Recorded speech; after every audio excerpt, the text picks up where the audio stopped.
So on December 6, 1989, I was working at the child care center that I worked at, and so I didn't really hear about the mass shooting until I was driving home later that night. I was in my last year of university. I was a single parent, and I was traveling from work to daycare to pick up my son. And the reports came over the radio, and I had to pull the car over. The phone rang, I answered the phone, and here was my mom basically in shock saying, "Pamela, have you seen the TV? Have you heard the news?"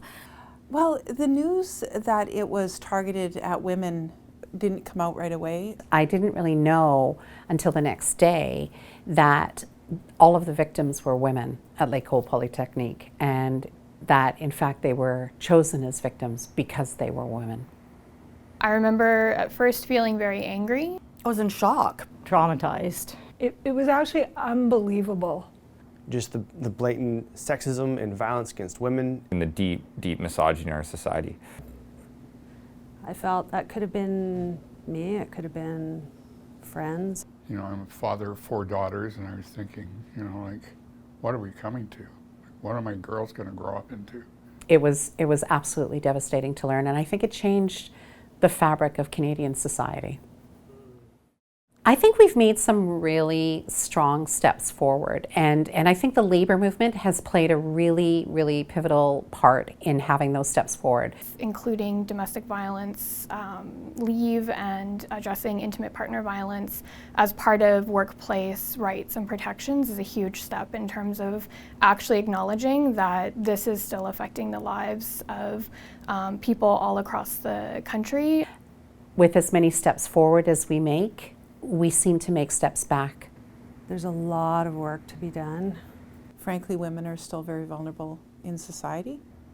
I believe it's still a pretty scary world out there for women in general.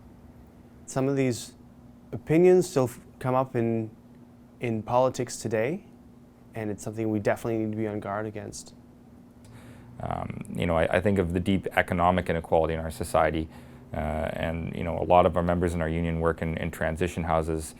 They see the impact of the affordability crisis on women fleeing domestic violence in particular.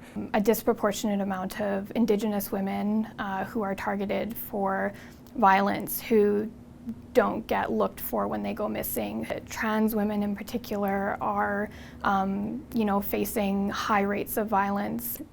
I think the fight still needs to keep going. There aren't enough women in politics, there aren't enough women in leadership roles. We need to be making sure that we are doing everything we can to prevent violence against women. Particularly, we should be asking men to take a lead role in talking to other men. You know, men need to step up and look at what other men are doing.